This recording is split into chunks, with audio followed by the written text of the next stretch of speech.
تو وہ کون سی آرگیومنٹس ہیں، وہ کون سی 5 چیزیں ہیں جو کہ غامدی صاحب کو منفرد کرتی ہیں اور شاید اسی وجہ سے ان کو کنٹروورشل بھی بناتی. اور آخری بات یہ ہے کہ غامدی صاحب سمجھاتے ہیں کہ جہاد ڈکلیئر کرنے کی اتھارٹی، اس کا اختیار صرف اور صرف ریاست کے پاس ہے. 3 بڑے لوگ ہیں ہماری فکر کے.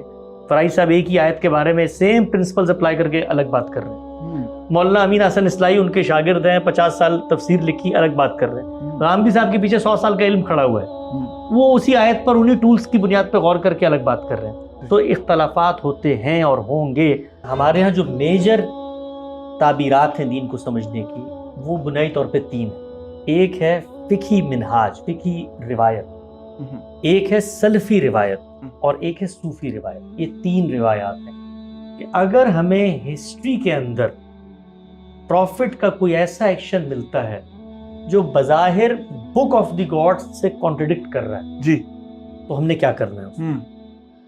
تو یہ وہ بنیادی سوال ہے کہ جس سوال کے بعد مذہب کی ڈیفرنٹ تعبیرات وجود پذیر ہونے شروع ہوئی. 100 سال پہلے ایک شخص اٹھتا ہے اور اس کا نام ہے امام حمید الدین فرائی. وہ یہ کہتا ہے کہ بھائی یہ جو کتاب ہے خدا کی، اس کتاب کو سمجھنا ہے تو سب سے پہلے زبان سمجھنی پڑے گی. اسی دور میں علامہ اقبال کھڑے ہوئے ہیں جو ریکنسٹرکشن آف ریلیجیس تھاٹ کی بات کر رہے ہیں. پھر اس کے بعد مولانا سید ابو العلا صاحب مودودی آتے ہیں. ایک تو مولانا مودودی کا آپ کو پولیٹیکل تھاٹ نظر آتا ہے، بٹ اٹ ان ایسنس جو ہے وہ بھی براہ راست قرآن مجید پر غور و فکر کی دعوت دے رہے ہیں. But I want to also give credit to the روایتی علماء، کیونکہ روایتی علماء نے بڑا اچھا کام بھی کیا ہے. 70% کر لیا. 70% ٹھیک ہے. So not taking nothing away from them, brilliant minds.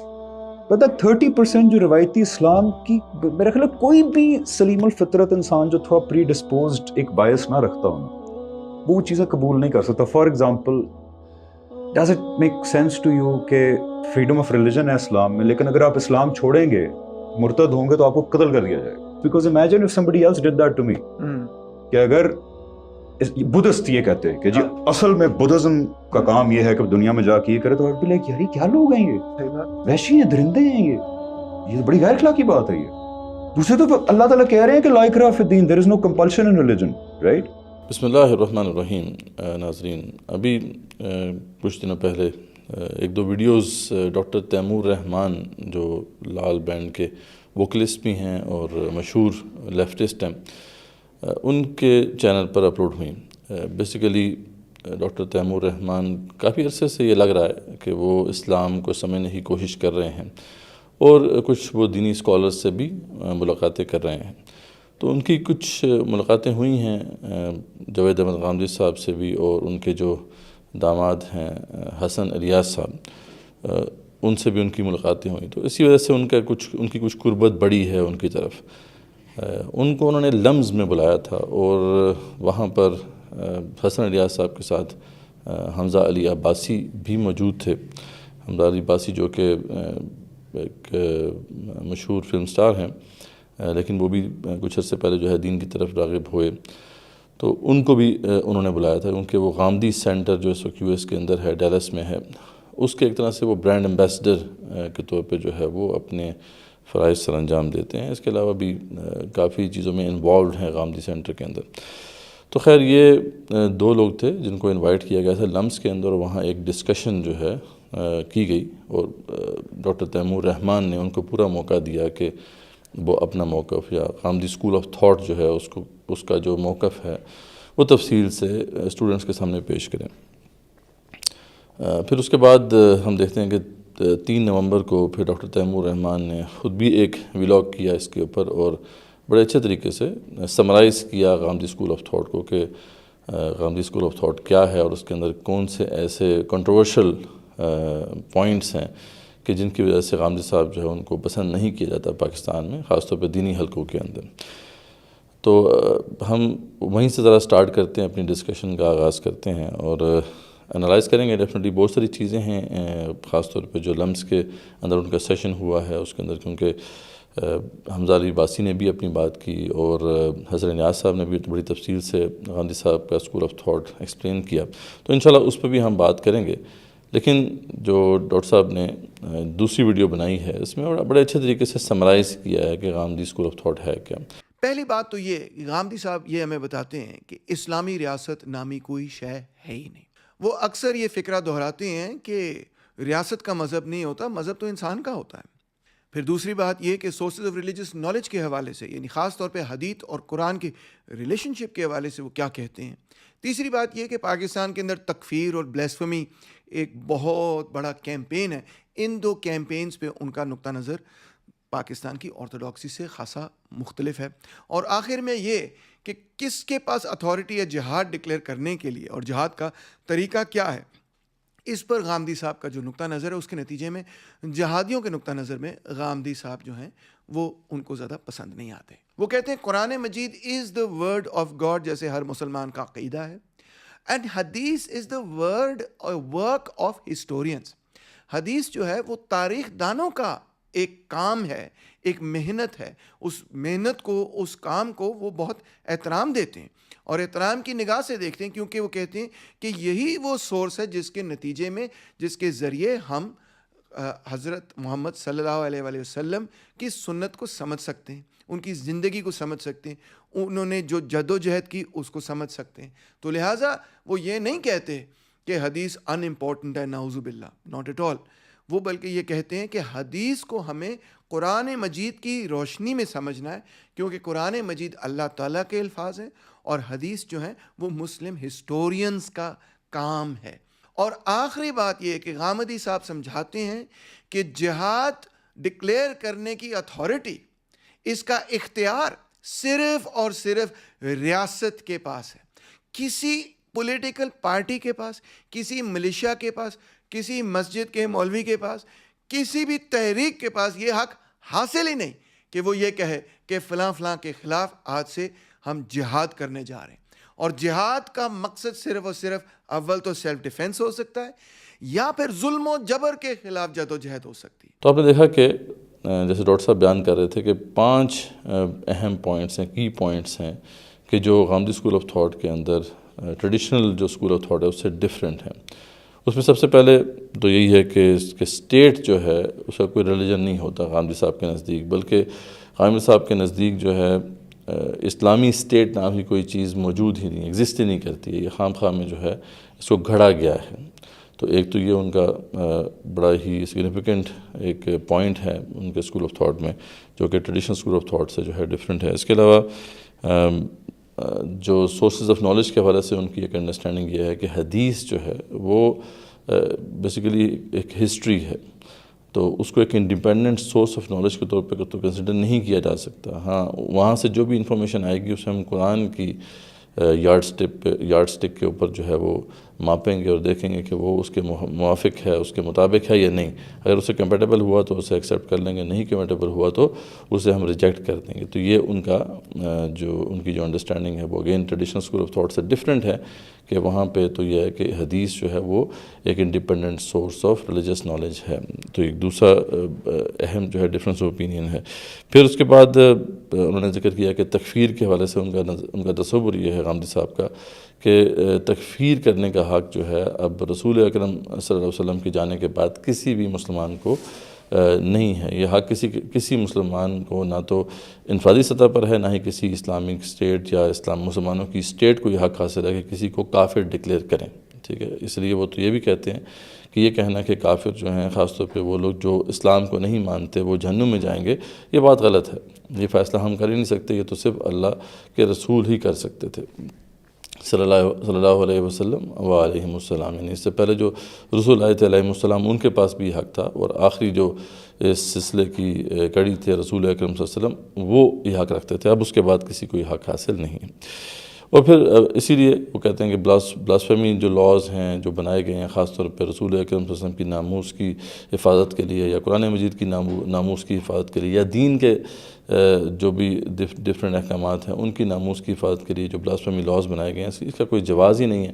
کیونکہ ان کے نزدیک جو ہے کسی کو آپ مرتد ڈکلیئر نہیں کر سکتے، کسی کو آپ اس بنا پر جو ہے سزا نہیں دے سکتے کہ وہ آپ کے مذہب کے جو نظریات ہے اس کا کوئی مذاق اڑاتا ہے. تو یہ کانسیپٹ بھی اسلام کے اندر نہیں ہے.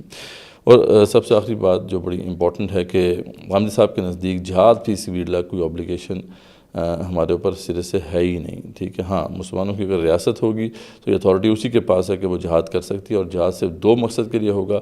ایک دفاعی جہاد ہے، یعنی کسی نے آپ پر اٹیک کر دیا ہے تو مسلمانوں کو حق حاصل ہے، یا مسلمانوں کی حکومت کو یہ حق حاصل ہے کہ ان کا مقابلہ کریں، اور یا پھر یہ ہے کہ کوئی ظلم اور عدوان ہے، کہیں پہ ظلم جاری ہے، اپریشن ہے، تو وہاں پہ جو ہے انٹروین کر سکتی ہے اسٹیٹ۔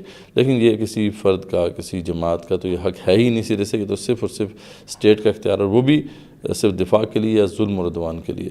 رہی بات اقدامی جہاد، یعنی دین کے نام پہ جہاد کرنا، یہ اسلام کا کوئی تصور نہیں ہے۔ تو یہ 5 باتیں ہیں جن کے حوالے سے ڈاکٹر صاحب نے یہ بات کی ہے، اور بلکہ ٹائٹل دیا اپنی ویڈیو کا، وہ بڑا امپورٹنٹ ہے کہ برج فرام آرتھوڈاکسی ٹو ماڈرنٹی، یعنی اس وجہ سے غامدی صاحب کو جو اسکول آف تھاٹ ہے یہ ایک برج کا کام کر سکتا ہے کہ جو آرتھوڈاکسی ہے اس کو اب ماڈرنٹی سے جوڑ سکتے ہیں۔ یعنی ان سمپل ورڈز کہ جو غامدی صاحب کا ورژن آف دین ہے، ہم اس پہ ابھی بحث نہیں کریں گے کہ اس کو جو اخذ کیا گیا یا اس کو جو پیش کیا گیا اس کے پیچھے کوئی نیت کی خرابی ہے، ہم اس پہ بحث نہیں کرتے۔ جو آڈینس ہے وہ خود اس کو دیکھ سکتی ہے، سمجھ سکتی ہے، لیکن یہ ہے کہ اس کے نتائج کیا ہیں، یعنی جو وہ اسکول آف تھاٹ پیش کر رہے ہیں اس کے نتائج یہ ہیں جو کہ آپ کے سامنے ڈاکٹر صاحب نے بیان کر دیے ہیں کہ یہ اس کے جو ہے اہم کی فیچرز ہیں، جن کو اگر آپ غور سے دیکھیں گے تو آپ کو بڑی آسانی سے سمجھ میں آ جائے گا کہ بالکل اگر یہ ورژن آف دین پیش کیا جائے تو آج کا جو سیکولر اور لبرل آرڈر ہے اس کے لیے جو دین اسلام ہے وہ قابل قبول ہو جاتا ہے، یعنی اس کے لیے اس کو کچھ کرنا نہیں پڑتا، کسی قسم کا کانفلکٹ نہیں کرنا پڑتا اسلام کے ساتھ، وہ اس کو ایز از قبول کرنے کو تیار ہے۔ اور یہی سیکولرزم ہے، کیونکہ سیکولرزم کیا ہے کہ جو اسٹیٹ افیئرز ہیں اس کے اندر مذہب کا کوئی جو ہے عمل دخل نہیں ہو سکتا، باقی مذہب ایک پرائیویٹ میٹر ہے، وہاں پہ آپ بے شک جس قسم کا بھی مذہب آپ پریکٹس کرنا چاہیں آپ کر سکتے ہیں۔ اصل جھگڑا ہی وہاں پہ آتا ہے جب اسلام کا جو پولیٹیکل، اکنامک، سوشل اسپیکٹ یا اس کو ہم پیش کرتے ہیں تو وہاں پہ پھر کانفلکٹ آ جاتا ہے، کیونکہ اصل میں وہ تو یہی چاہتے ہیں کہ سیکولر اور لبرل جو آرڈر ہے ان کا وہ انٹیکٹ رہے، ان کے جو سسٹمز ہیں، سسٹمز آف گورننس ہیں وہ بالکل انٹیکٹ رہیں، وہ چلتے رہیں، ان کو کوئی چیلنج نہ کرے، یا ان کے تحت اگر کوئی بندہ پرسنلی کوئی بھی عقیدہ رکھنا چاہتا ہے وہ رکھے۔ تو غامدی صاحب جو ہے یہی بات کر رہے ہیں، غامدی صاحب تو واضح طور پہ مسلمانوں کو سمجھا رہے ہیں کہ آپ نے کوئی اسلامی اسٹیٹ تو قائم کرنی نہیں ہے، نہ یہ ہماری کوئی رسپانسبلٹی ہے، ہماری تو رسپانسبلٹی صرف دعوت دینا ہے، لوگوں کی اصلاح کرنے کی کوشش کرنی ہے، اس کے علاوہ ہمارا کوئی پولیٹیکل ایجنڈا اس سرے سے ہے ہی نہیں۔ تو اوبیسلی یہ جو ورژن آف دین ہے یہ ویسٹ کے لیے اور ویسٹرن سیکولر لبرل آرڈر کے لیے بالکل قابل قبول ہوگا، اس میں کوئی دوسری رائے نہیں ہو سکتی۔ کیا غامدی صاحب نے جو ہے یہ پیش ہی اس لیے کیا ہے، کیا یہی ان کا ایمبیشن ہے کہ اسلام کو جو ہے بالکل کمپیٹیبل کر دیا جائے سیکولر لبرل آرڈر کے ساتھ یا ماڈرنزم کے ساتھ؟ تو یہ ہم اس فیصلے کو جو ہے آپ پر ہی چھوڑ دیں، لیکن یہ اس کے کی فیچرز ہیں اور یہ اس کا جو ہے رزلٹ ہے، اس کا آؤٹ کم یہی ہے کہ یہ ورژن آف دین جو ہے بالکل ان کے لیے کمپیٹیبل ہے۔ اچھا، اب ہم ذرا یہ تو ایک سمری آپ کے سامنے آ گئی، یہ سمری رکھنا اس لیے ضروری تھی تاکہ آپ کے سامنے کچھ بنیادی باتیں سامنے آ جائیں، کیونکہ ویسے تو اس پہ بڑی تفصیلی انالیسس کی ریکوائرمنٹ ہے، اس کی ضرورت ہے، اور وہ ہم نے کیا ہوا ہے۔ انشاءاللہ اس ویڈیو کی ڈسکرپشن میں ہماری ان ویڈیوز کو آپ دیکھ سکتے ہیں جہاں پہ ہم نے جاوید احمد غامدی صاحب کی جو تھاٹ ہے، خاص طور پہ دین کے حوالے سے جو ان کی تھاٹ ہے اس کا کراس سیکشن کیا ہے، لیکن بہرحال یہ سمری آپ کے سامنے رہے تاکہ جو آگے ڈسکشن ہے اس کے ساتھ آپ ریلیٹ کر سکیں اور اس کو آپ سمجھ سکیں، اس لیے ہم نے اس کو پہلے پیش کر دیا۔ اب ہم آگے چلتے ہیں۔ یہاں پہ 2 چیزیں ہیں جن کو ابھی ہم نے انالائز کرنا ہے۔ ایک تو یہ کہ جو حمزہ علی عباسی صاحب جو ہیں انہوں نے جو کچھ باتیں کی ہیں، کیونکہ وہ بالکل کامن سینس سے متعلق ہیں، یعنی انہوں نے کوئی اس کے اوپر آرگومنٹس نہیں دیے، تو ہم چاہتے ہیں کہ پہلے اس کو ایڈریس کر لیں، کیونکہ عام طور پہ جو عوام ہے، جو پبلک ہے، یا جب وہ یوتھ جو ہماری ویڈیوز کو سنتی ہے، بہت زیادہ ڈیٹیلز میں تو جاتے نہیں ہیں۔ ہاں وہ ایک بالکل جو ہے وہ اسے جنریکلی اس ایشو کو دیکھتے ہیں اور سپرفیشلی اس کو دیکھتے ہیں اور اس سے جو ہے کچھ اپنے نتائج اخذ کرتے ہیں. تو پہلے ذرا اس کو ہم ایڈریس کر لیتے ہیں تاکہ یہ مسئلہ کلیئر ہو جائے, اور اس کے بعد پھر ہم حسن الیاس صاحب کی طرف جائیں گے. اگر ہم حمزہ علی عباسی صاحب کے کچھ آرگومنٹس کو سامنے رکھیں تو سب سے پہلے تو انہوں نے ایک تو اپنی جرنی کا ذکر کیا کہ اسلام کی طرف وہ آئے. بالکل یہ ایک انسپائرنگ جرنی ہے, اور اس کے ایج گروپ میں جو لوگ ہیں, مجھ سمیت آپ میں سے شاید بہت سے ایسے لوگ ہوں گے جو اس سٹوری کے ساتھ ریلیٹ کر سکتے ہیں اپنے آپ کو. ہمارا بھی یہی معاملہ رہا کہ اس ماڈرن ورلڈ کے اندر ہم نے نیویگیٹ کیا اور کس طریقے سے اسلام کی طرف آئے. ہر بندے کی جو سٹوری ہے وہ اسی طریقے سے کافی حد تک ملتی جلتی ہے. تو ہم دعاگو ہیں کہ جو حمزہ علی عباسی ہیں, اللہ تعالیٰ ان کو مزید توفیق عطا فرمائے. یہ اچھی بات ہے کہ انہوں نے اینڈ میں یہ بات کہی کہ گو کہ ابھی تک جو بھی انہوں نے سمجھا ہے یا غامدی اسکول آف تھاٹ کی طرف وہ آئے ہیں تو وہ اس پہ سیٹسفائیڈ ہیں, لیکن یہ ہے کہ وہ اس پر ابھی بھی اوپن ہیں. یعنی وہ انہوں نے اوپنلی کہا کہ اگر جو ہے انلیس کنونسڈ ادروائز, یعنی کوئی اور اگر نظریہ سامنے آتا ہے تو he is open to discuss that as well. وہ اپنے نظریات کو یہاں پر بالکل اس طرح فکس نہیں کر رہے کہ اس کے اوپر بات ہی نہیں ہو سکتی. تو ہم یہ دعا گو ہیں ان کے لیے کہ اللہ تعالیٰ ان کو مزید توفیق عطا فرمائے, مزید ہدایت عطا فرمائے, اور وہ اس سے آگے بڑھ کر جو ہے دین کا جو ایسنس ہے اس تک پہنچنے کی وہ کوشش جاری رکھیں انشاءاللہ. یہ سلسلہ جو ہے ہم امید کرتے ہیں کہ وہ جاری رکھیں گے. خیر, انہوں نے جو پہلی بات کی کہ جب وہ دین کی طرف آئے تو ٹریڈیشنل اسکول آف تھاٹ کے اندر تقریباً 70% چیزیں جو ہیں وہ ان کو سمجھ آ گئی تھیں, ان میں سے کوئی ایسا مسئلہ نہیں تھا, لیکن صرف 30% کے اندر کچھ ایشو ان کے لیے ان کے پاس جو تھا, ان کے ذہن میں کچھ سوالات تھے جو رہ گئے تھے جو کہ جن کے جوابات نہیں مل رہے تھے. But I want to also give credit to the روایتی علماء, کیونکہ روایتی علماء نے بڑا اچھا کام بھی کیا ہے. 70% کر لیا. 70% ٹھیک ہے, so not taking nothing away from them, brilliant minds.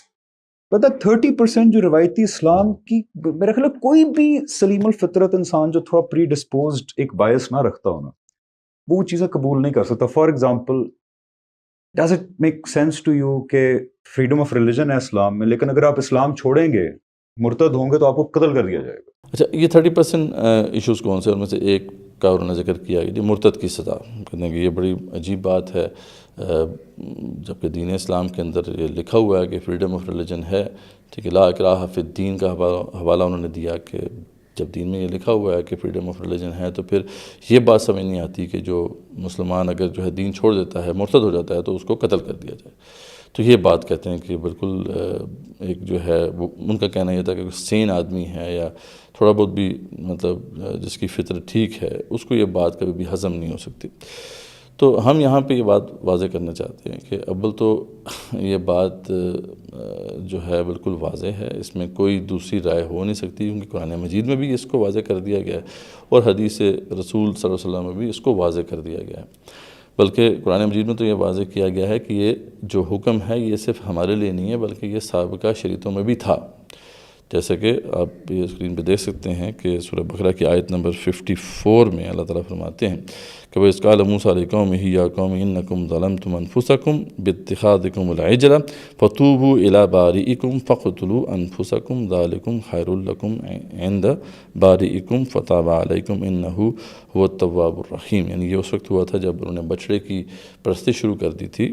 تو اللہ تعالیٰ کیا فرماتے ہیں کہ جب موسیٰ علیہ السلام واپس آئے اور پھر وہ سارا معاملہ سیٹل ہوا, تو اس کے بعد اللہ حکم دیتے ہیں موسیٰ علیہ السلام کو کہ جب حضرت موسیٰ علیہ السلام نے اپنی قوم سے کہا کہ اے میری قوم, بچڑے کو معبود بنا کر تم نے اپنی جانوں پر جو ظلم کیا ہے, اب تم اپنے پیدا کرنے والے کی طرف رجوع کرو اور اپنے آپس میں ایک دوسرے کو قتل کرو. یعنی ان لوگوں کو قتل کیا گیا جن لوگوں نے بچڑے کی پوجا کی تھی, اور ان لوگوں نے کیا جنہوں نے نہیں کی تھی. یعنی اسپیشلی اس کے اندر یہ بھی تفصیل آتی ہے کہ اپنے ہی خاندان والوں سے کہا گیا کہ وہ اپنے خاندان والوں کو قتل کریں. اگر باپ نے کیا تھا, باپ نے یہ شرک کیا تھا, تو بیٹے کو کہا گیا کہ تم اپنے باپ کو قتل کرو, اور اسی طریقے سے باقی معاملات تھے. وہ تمہاری اسی میں تمہاری بہتری ہے اللہ تعالیٰ کے نزدیک. تو اس نے تمہاری توبہ قبول کر لی, وہ توبہ قبول کرنے والا اور رحم کرنے والا ہے. تو یہ جو بات ہے یہاں پر کہ وہ لوگ جنہوں نے کفر کا ارتکاب کیا, تو اللہ تعالیٰ نے یہ بتایا کہ ان کو قتل کر دیا جائے. یہی ارتداد ہے نا کہ جو بھی دین اسلام کے اندر ہے اور وہ دین اسلام کو چھوڑ دیتا ہے تو اس کو قتل کرنے کا حکم ہے. یہی سلسلہ جو ہے پھر اس کے بعد جاری و ساری ہے، اور بعد میں رسول اکرم صلی اللہ علیہ وسلم نے اپنی متعدد احادیث کے اندر جو ہے اس کو واضح بھی کر دیا، جیسے کہ ان کی ایک مشہور حدیث جو ہے صحیح بخاری اور ترمذی شریف میں موجود ہے کہ من بدل دینہ فاقتلوہ، جس نے اپنا دین تبدیل کر دیا اسے قتل کر دو. ٹھیک ہے، اس کے علاوہ جو ہے اور بھی کئی احادیث ہیں، آپ اس کا ریفرنس جو ہے دیکھ سکتے ہیں. لیکن یہ ہے کہ یہ بات بڑی کلیئر ہے، اس میں کوئی دوسری رائے نہیں ہے کہ اس کو نہیں کرنا چاہیے. اب اس کا ریشنل کیا ہے، آخر کیوں ایسا کیا جا رہا ہے، تو اس کو اگر ہم سمجھ لیں تو پھر یہ جو جیسا حمزہ علی عباسی صاحب کو جو ایک مسئلہ ہے اس کو ایکسیپٹ کرنے میں، وہ مسئلہ بہت سے اور لوگوں کو بھی ہو سکتا ہے، بہت سی ہماری آڈینس کو بھی ہو سکتا ہے، تو وہ دور ہو سکتا ہے جب ہم اس ایک کانسیپٹ کو صحیح طریقے سے سمجھ لیں. وہ یہ ہے کہ اس دنیا میں، اس میٹیریلسٹک ورلڈ کے اندر، اس سیکولر لبرل آرڈر کے اندر بھی بعض ایسی چیزیں ہیں جس میں انسان کی جو فریڈم ہے اس کو سلب کر لیا جاتا ہے. جیسے فار ایگزامپل خودکشی کا معاملہ ہے. اب خودکشی جو ہے، مطلب ایک بندہ اپنی جان لینا چاہتا ہے تو اسے تو اس کا حق ہونا چاہیے نا، اور اس پہ بڑی بحث بھی ہوئی، خاص طور پہ US کے اندر جو ہے اس پہ بڑی ایک موومنٹ بھی چلتی رہی ہے. لیکن وہاں پہ ابھی بھی یہی معاملہ ہے، یہی رول ہے کہ کوئی بندہ اگر اپنے آپ کو قتل کرنے کی کوشش کرتا ہے تو اسٹیٹ اتھارٹیز انٹروین کریں گی اور اسے ایسا کرنے سے روکا جائے گا. اب یہ کیوں ہے ایسا؟ اب یہ اس لیے ایسا ہے، بالکل ہمیں واضح طور پہ نظر بھی آتا ہے کہ فزیکل ہارم جو ہے وہ ہمیں سمجھ میں آتا ہے کہ ایک شخص جو ہے وہ اپنے آپ کو ہارم کرنا چاہتا ہے، اپنی جان لینا چاہتا ہے، تو ابھی وہ اپنے سینسز میں نہیں ہے، اس لیے اس کی آزادی کو سلب کیا جا رہا ہے تاکہ اس کا بھلا ہو سکے.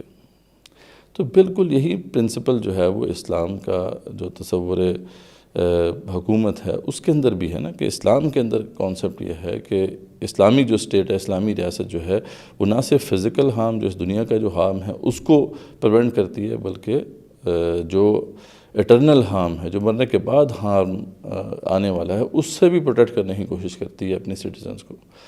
تو یہ سمپل سی بات اگر سمجھ میں آ جائے تو یہ بات بڑے آسانی سے کلیئر ہو جائے گی کہ آخر کیوں اسے روکا جا رہا ہے. ایک شخص جو ہے دین اسلام کو چھوڑ رہا ہے، ٹھیک ہے، تو اس کو اسی لیے اس سے روکا جائے گا کہ یہ بندہ اپنے لیے ایٹرنل ہارم اپنے سر لے رہا ہے. یعنی اگر یہ کفر پہ مر گیا تو ہمیشہ کے لیے جہنم میں چلا جائے گا. تو یہ اس کے لیے ایک خیر خواہی ہے کہ اس کو جو ہے ایسا کرنے سے روکا جائے.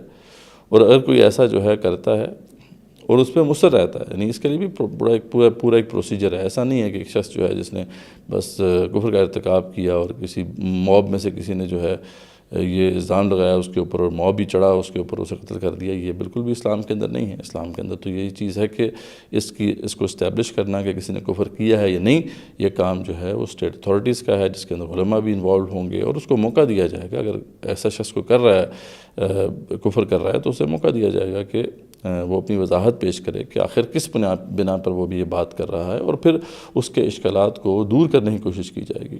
اچھا، پھر بھی وہ نہیں مانتا اور وہ مجھ سے رہتا ہے تو پھر اس کو پھر بھی مہلت دی جائے گی، اسے بتایا جائے گا کہ اس کے کانسیکوینسز کیا ہیں. پھر بھی وہ نہیں مانتا تو آخرکار پہ اسے قتل کیا جائے گا. تو یہ پورا پروسیجر ہے. لیکن اس کے پیچھے پرنسپل یہی ہے کہ اگر ہم یہ الاؤ کر دیں کسی بھی شخص کو کہ جو مسلمان ہے، دیکھیں غیر مسلم ہے اس کے اوپر تو کوئی اس کے اوپر سزا نہیں ہے نا. غیر مسلم جو ہے وہ رہ سکتا ہے مسلمانوں کی اسٹیٹ کے اندر، اور وہ اپنے ریلیجن کو پریکٹس بھی کر سکتا ہے، اس کو تو قتل نہیں کیا جا رہا. ہاں، ایک مسلمان کو جو ہے اس لیے قتل کیا جا رہا ہے یا اس کو قتل کرنے کی دھمکی دی جا رہی ہے اس وقت جب کہ ابھی وہ دار اسلام میں ہے اور دار اسلام سے نکلنا چاہ رہا ہے، کہ وہ اس سے باز آ جائے. اور اس وجہ سے بھی کہ یہ ایک ایسی چیز ہے جو کہ معاشرے میں نہیں پھیلنی چاہیے، کیونکہ اگر یہ معاشرے میں پھیلتی ہے تو بہت سے لوگ جو ہیں وہ اپنے لیے ایٹرنل ہارم اپنے سر لے لیں گے. تو اس لیے اسٹیٹ جو ہے وہ انٹروین کرتی ہے. اگر ہمیں ویسٹرن اسٹیٹس کا انٹروین کرنا قابل قبول ہے خودکشی کے حوالے سے، تو پھر اسلامک اسٹیٹ کا انٹروین کرنا اس حوالے سے بھی قابل قبول ہونا چاہیے. اس میں کوئی راکٹ سائنس نہیں ہے. تو ایک تو یہ مسئلہ جو ہے انہوں نے واضح کیا، جس کی بڑی سمپل سی وضاحت ہے جو میں نے آپ کے سامنے کر دی. اچھا، دوسرا جو انہوں نے مسئلہ جو ہے واضح کیا، اگین یہ ایک مس انڈرسٹینڈنگ ہے. یہ وہ ایک حدیث ہے صحیح بخاری کی، ابو سعید خدری سے مروی ہے رضی اللہ عنہ، بڑی طویل روایت ہے جس کے اندر آپ صلی اللہ علیہ وسلم نے فرمایا کہ عورتوں سے کہا کہ تم صدقہ کیا کرو، کیونکہ میں نے جہنم میں تمہیں اکثر کثرت میں دیکھا ہے. تو اس میں پھر وہ مطلب جو ہے کچھ اور وضاحت بھی ہے، اور اس میں رسول اکرم صلی اللہ علیہ وسلم فرماتے ہیں کہ تمہارے اندر جو ہے 2 نقص ہیں، ایک جو ہے تمہارے اندر دین کا نقص ہے اور ایک جو ہے تمہارے اندر عقل کا نقص ہے۔ تو اس حوالے سے ایک بیانیہ ہے جو مشہور ہو گیا ہے امت مسلمہ کے اندر کہ عورت جو ہے وہ ناقص العقل ہوتی ہے، حالانکہ ایسی بات نہیں ہے، اس کی بہت سی وضاحت ہو چکی ہے کہ عورت کو ناقص العقل جو ہے کسی خاص کانٹیکسٹ میں کہا گیا ہے۔ اس میں یہ اکراس دا بورڈ یہ چیز اپلائی نہیں کرتی ہے، صرف گواہی کے حوالے سے بات کی گئی ہے۔ ظاہر بات ہے وہ ایک اسپیسیفک چیز ہے کہ اگر عدالت میں کہیں پہ گواہی دینے کے لیے عورت کو بلایا جائے گا تو وہاں پر جس قسم کا ٹینس ماحول ہوتا ہے، وہاں پہ عورت کو جس طریقے سے اللہ نے بنایا ہے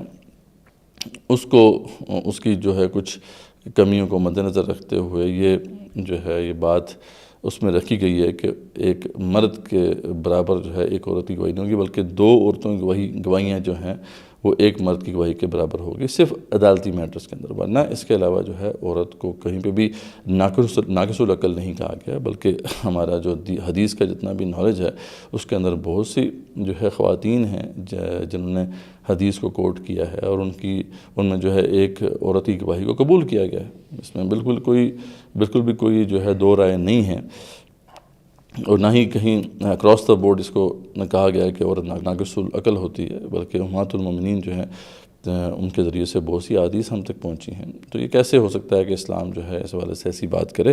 تو یہ ایک پرٹیکولر کانٹیکسٹ ہے جس کے اندر یہ بات ہے، اس کو کراس دا بورڈ اپلائی کر دیا جاتا ہے جو کہ ایک غلط انٹرپریٹیشن ہے اس کی، اور اس پہ ہمارا جو ایون کہ روایتی طبقہ ہے اس نے بھی تفصیل سے بات کر دی ہوئی ہے، اب اس پہ کوئی کنفیوژن نہیں ہے۔ تو خیر حمزہ علی عباسی صاحب کے سامنے شاید یہ تفصیلات نہیں تھیں، لیکن بہرحال اس کی وضاحت بھی ہو جائے تو بہتر ہے، تو یہ مسئلہ بھی حل ہو جاتا ہے، اس میں کوئی ایسا مسئلہ نہیں ہے۔ تیسرا جو مسئلہ جو کہ ایک بڑا مسئلہ ہے اور جو کہ غامدی اسکول آف تھاٹ کا ایک بڑا مین پوائنٹ ہے، کی پوائنٹ ہے، اور اس سے متعلق انہوں نے بات کی کہ یہ بات مجھے سمجھ نہیں آتی کہ جناب ابھی تو اس وقت جو ہے ٹھیک ہے ہمارے پاس طاقت نہیں ہے، لیکن جیسی طاقت آئے گی تو ہم جو ہے دشمنوں کے اوپر جو غیر مسلم ہیں ان کے اوپر چڑھ دوڑیں گے اور ان سے کہیں گے بھئی 3 آپشن آپ کے پاس، یا تو مسلمان ہو جاؤ، نہیں مسلمان ہوتے تو پھر ہمارے ماتحت ہو جاؤ اور جزیہ دو، اور اس پہ بھی تم راضی نہیں ہوتے تو پھر تلوار سے ہم تمہیں قتل کریں گے۔ تو کہتے ہیں کہ یہ بات تو میں کسی صورت بھی قبول نہیں کر سکتا۔ تو اب اس کو بھی ہم ذرا دلائل سے دیکھ لیتے ہیں کہ قرآن مجید میں اس کے بارے میں کیا کہا گیا ہے، اور اس کے بعد پھر اس کی ریشنل جسٹیفیکیشن بھی ہم آپ کے سامنے رکھ دیتے ہیں۔ تو دیکھیں آپ یہ دیکھ سکتے ہیں کہ یہ آیت سورۃ توبہ کی 29 نمبر آیت ہے، جس سے آیت سیف بھی کہتے ہیں، اس میں یہ بات واضح کر دی گئی ہے کہ یہ کام ہمیں کرنا ہے۔ تو یہ صحابہ کرام اگر کر رہے تھے رضوان اللہ تعالیٰ علیہم، یا تابعین یا تبع تابعین کر رہے تھے رحم اللہ علیہم، تو یہ وہ اپنے بات سے نہیں کر رہے تھے بلکہ یہ اللہ تعالیٰ کے حکم کے مطابق تھا۔ تو اللہ تعالیٰ کیا فرماتے ہیں کہ قاتلوا الذین لا یؤمنون باللہ ولا بالیوم الآخر، ان سے اب تم قتال کرو جو کہ اللہ کو نہیں مانتے، جو آخرت کو نہیں مانتے، ولا یحرمون ما حرم اللہ ورسولہ، اور جو حرام نہیں ٹھہراتے اس کو جس کو اللہ اس کے رسول نے حرام ٹھہرایا ہے صلی اللہ علیہ وسلم، اور ولا یدینون دین الحق، اور جو دین حق کو بھی جو ہے نہیں مانتے، من الذین اوتوا الکتاب، یہ اہل کتاب میں بھی ہیں، مشرکین بھی ہیں اور اہل کتاب میں بھی ہیں، حتی یؤتوا الجزیۃ عن ید وہم صاغرون، یہاں تک یہ جزیہ دیں اور چھوٹے ہو کے رہیں، ماتحت ہو کے رہیں۔ تو یہ بالکل واضح انسٹرکشنز ہیں، یعنی اس میں اس آیت کے اندر کوئی بھی جو ہے اس کے اندر کوئی مبہم بات نہیں ہے، بڑی واضح ہے، اور اسی پر جو ہے پوری امت کی تاریخ کھڑی ہے، اس پہ امت کا تعامل ہے، یعنی امت نے اسی پر عمل کیا ہے اور یہی کرتے رہے ہم۔ اب اس پہ کس کو اعتراض ہو سکتا ہے؟ اب اس پہ یہ بات کہنا کہ نہیں یار یہ ہمیں سمجھ نہیں آ رہی بات، کہ ہم کسی اور کے بارے میں یہ سوچتے ہیں، کسی اور کمیونٹی کے بارے میں، کسی اور ریاست کے بارے میں، کہ وہ ایسی سوچ رکھتی ہے تو ہمیں اچھا نہیں لگے گا، تو بھائی وہ ایسی سوچ رکھتے ہیں۔ یعنی آپ کی انفارمیشن کے لیے حمزہ علی عباسی صاحب کہ ہر جو ڈومیننٹ نیشن ہے اس وقت دنیا میں وہ یہی سوچ رکھتی ہے اور وہ یہی کرتی ہے۔ وہ جب حکومت قائم کرتے ہیں تو اس کو پھر ایکسپینڈ بھی کرنا چاہتے ہیں، یہ ان کے ایمبیشنز ہوتے ہیں، وہ کرتے رہے ہیں، کرتے ہیں اور کرتے رہیں گے۔ اب اسلام جو ہے جو کہ دین حق ہے اس کو کیا اس کا حق حاصل نہیں ہے؟ یہ کیسی بات ہوگی؟ اگین اس کو بھی اسی کانٹیکسٹ میں ہم نے سمجھنا ہے کہ دیکھیں اگر کہیں پہ کوئی گھر ہے، اگر اس گھر کا کوئی مالک نہیں ہے تو ٹھیک ہے، پھر تو مسئلہ نہیں ہے، پھر تو یہ ہے کہ کسی کا بھی اس پہ کلیم نہیں ہے۔ لیکن اگر اس گھر کا کوئی مالک ہے تو جس نے اس گھر کو بنایا ہے، جو اس کا اصل مالک ہے، تو اسی کا حق ہے کہ وہاں پہ اس کا حکم چلے، اسی کی مرضی چلے۔ اب باہر سے کوئی غاصب آ کر جو ہے اس پہ قبضہ کرنے کی کوشش کرتا ہے اور اپنا حکم چلانے کی کوشش کرتا ہے، تو ہماری جو کامن سینس ہے وہ کیا کہتی ہے کہ بھئی اس کو اس کی اجازت نہیں ہونی چاہیے، ٹھیک ہے. تو یہی معاملہ یہاں پر ہے. اللہ تعالیٰ کی یہ دنیا ہے، یہ کائنات اس نے بنائی ہے، یہ دنیا، یہ زمین اس نے بنائی ہے، اور یہاں پر اسی کا حکم چلنا چاہیے. جب یہاں پر بعض لوگ آ کے اپنا حکم چلائیں گے تو ان کو اس کی اجازت نہیں دی جا سکتی. Is as simple as that. اس میں کیا راکٹ سائنس ہو سکتی ہے؟ اور یہ جو ایک تصور ہے، یہ مطلب ہائپوتھیٹیکل ایک سینیریو ہے کہ مطلب دیکھیں جی ہم تو بڑے پیسفل رہیں گے اور جو ہے ڈیفینسو جہاد خالی کریں گے. ایسا دنیا میں ہوتا نہیں ہے. اور اللہ تعالیٰ نے سورہ بقرہ کی آیت نمبر 217 کے اندر جو ہے اس کی وضاحت کی. بڑی طویل یہ آیت ہے، لیکن اس میں اللہ فرماتے ہیں کہ دیکھو وَلَا يَزَالُونَ يُقَاتِلُونَكُمْ حَتَّى يُرَدُّوكُمْ عَنْ دِينِكُمْ إِنِ اسْتَطَاعُوا. تم کیا سمجھتے ہو کہ تم اگر قتال نہیں کرو گے تو وہ قتال نہیں کریں گے؟ وہ تو تم سے قتال کرتے ہی رہیں گے یہاں تک کہ تم پہ غالب آ جائیں گے اور تمہیں دین سے مرتد کر دیں گے. اور وَمَن يَرْتَدِدْ مِنْكُمْ عَنْ دِينِهِ، اور جو بھی دین سے مرتد ہو جاتا ہے تو فَيَمُوتْ، اور اسی پہ اس کی موت ہوتی ہے، وَهُوَ کافر، تو وہ کافر ہوتا ہے. فَأُولَٰئِكَ حَبِطَتْ أَعْمَالُهُم فِي الدُّنْيَا وَالْآخِرَةِ، اس کے سارے اعمال دنیا اور آخرت کے ختم کر دیے جاتے ہیں. وَأُولَٰئِكَ أَصْحَابُ النَّارِ، ایسے ہی لوگ جو ہے آگ والے ہوتے ہیں. هُمْ فِيهَا خَالِدُونَ، اور یہی وہاں پہ ہمیشہ رہیں گے. تو اللہ تعالیٰ کہ دیکھیں کیا بات واضح کر رہے ہیں. اگر تم ان سے لڑائی نہیں کرو گے تو وہ تم سے لڑائی نہیں ختم کریں گے، وہ تو کرتے ہی رہیں گے یہاں تک کہ تم پہ غالب آ جائیں گے، اور ایک ایسا آرڈر نافذ کر دیں گے جہاں پر تمہارا دین ہی سلامت نہیں رہے گا، تم ارتداد کی طرف چلنا شروع کر دو گے. تو معلوم ہوا کہ یہ کام آپ کو کرنا ہے، اسی لیے کرنا ہے کہ کفر کا فتنہ نہ پھیلے. یہ ریشنل ہے اس کا. اور آج ہم نے جہاد چھوڑ دیا نا. آج غامدی صاحب اگر یہ دعوت دے رہے ہیں ہمیں، یا حضرت نیاز صاحب، یا آپ حمزہ علی عباسی صاحب، آپ اگر ہمیں یہ کہہ رہے ہیں کہ ہم جہاد چھوڑ دیں، تو جہاد تو ویسے بھی ہم چھوڑ کے بیٹھے ہوئے ہیں. تو کیا نتیجہ ہے؟ کیا یہ لوگ جو ہیں جو کفار ہیں، کیا ہم پر لڑائی نہیں کر رہے؟ کیا ہمیں انہوں نے زیر نہیں کیا ہوا؟ کیا ہم پر ایک ایسا آرڈر نافذ نہیں کر دیا انہوں نے کہ ہمارے لیے دین پہ چلنا مشکل ہو گیا ہے؟ اور بہت سے ہمارے نوجوان جو ہیں، ہماری اگلی نسل جو ہے وہ دین سے جو ہے باہر جا رہی ہے. آپ خود اپنی سٹوری بیان کر رہے ہیں کہ آپ کس طریقے سے ارتداد سے واپس آئے ہیں. تو یہ تو فیکٹس ہیں جو ہمارے سامنے آ رہے ہیں، اور اللہ تعالیٰ اسی کا ریشنل بیان کر رہے ہیں کہ دیکھو کیوں تمہارے لیے یہ کرنا ضروری ہے. تو بہرحال یہ بھی بڑی سمپل سی بات ہے. اگر ہم اس کو صحیح کانٹیکسٹ میں دیکھیں گے تو سمجھنا مشکل نہیں ہوگا. اب ہم چلتے ہیں حسن ریاض صاحب کی طرف کہ انہوں نے کیا اس پہ وضاحت دی، کیونکہ انہوں نے ذرا ٹیکنیکل باتیں کی ہیں تو ہم اس کا پھر جواب بھی اسی طرز پہ دیں گے. تو حسن ریاض صاحب جو ہیں وہ تفصیل سے جو ہے بیان کر رہے تھے کہ سب سے پہلے انہوں نے ایک بنیادی ایشو کی طرف جو ہے اشارہ کیا. انہوں نے کہا کہ دیکھیں ابھی تک جو ہے دین کی 3 تعبیرات جو ہیں رہی ہیں. بیسیکلی وہ بتا رہے تھے کہ جو بھی کوئی ٹیکسٹ ہوتا ہے، کتاب ہوتی ہے، تو اس کی کیونکہ لینگویج ہوتی ہے، اور ہر لینگویج جو ہوتی ہے اس کے اندر ورڈز ہوتے ہیں، سینٹنسز ہوتے ہیں، کانٹیکسٹ ہوتا ہے، اس لیے اس کی انٹرپریٹیشن جو ہے ڈیفرنٹ ہو سکتی ہیں. تو یعنی اس میں کوئی ایک انٹرپریٹیشن جو ہے وہ صحیح نہیں ہو سکتی، مطلب ساری انٹرپریٹیشنز ہی ہیں اور سب کو کنسیڈر کیا جا سکتا ہے. تو انہوں نے کہا کہ جہاں تک ابھی تک کا معاملہ ہے، یعنی وہ خود واضح کر رہے ہیں کہ جہاں تک معاملہ ابھی تک ہے امت مسلمہ کی تاریخ میں جو ہے انٹرپریٹیشنز جو ہوتی رہیں قرآن کے حوالے سے، ان میں زیادہ تر جو انٹرپریٹیشنز تھیں وہ جو ہے اس کو ریکنسیڈر کرنا چاہیے ہمیں. وہ درست نہیں ہے ان کے نزدیک، ظاہر بات تبھی وہ کہہ رہے ہیں کہ اسے ریکنسیڈر کرنا چاہیے. لیکن یہ ہے کہ وہ کیا تعبیرات ہیں جو ابھی تک رہی ہیں، ان میں سب سے پہلے وہ کہتے ہیں کہ ایک ہے سلفی تعبیر، یعنی سلفی وے آف انٹرپریٹنگ دا قرآن. وہ کیا ہے؟ وہ یہ ہے کہ جی قرآن میں جو بات آئی ہے اس کو ہم دیکھیں گے کہ اس پہ جو ہے حدیث میں کیا بات آئی ہے، رسول اکرم صلی اللہ علیہ وسلم نے جو ہے اس کی کیا وضاحت حدیث میں کی ہے، یا اس کے بعد جو ہے کیا اس کی وضاحت صحابہ کرام نے کی ہے رضوان اللہ تعالیٰ علیہم، یا تابعین یا تبع تابعین نے جو ہے اس کی وضاحت کی ہے. یعنی وہ یہ کہہ رہے ہیں کہ سلفی جو وے آف انٹرپریٹنگ قرآن یہ ہے کہ ہم قرآن کو حدیث رسول صلی اللہ علیہ وسلم کی روشنی میں سمجھیں گے، یا پھر صحابہ کرام کے اقوال کی روشنی میں رضوان اللہ تعالیٰ علیہم، یا پھر تابعین یا تبع تابعین کے اقوال کی روشنی میں ہم سمجھیں گے. یعنی اسلاف کی جو انڈرسٹینڈنگ ہے قرآن کی ہم اسی کو لیں گے. تو یہ ہے سلفی وے آف انٹرپریٹنگ دا قرآن، یا سلفی تعبیر قرآن مجید کی. سیکنڈ وے آف جو انٹرپریٹنگ قرآنک ٹیکسٹ ہے، یا دوسری جو تعبیر ہے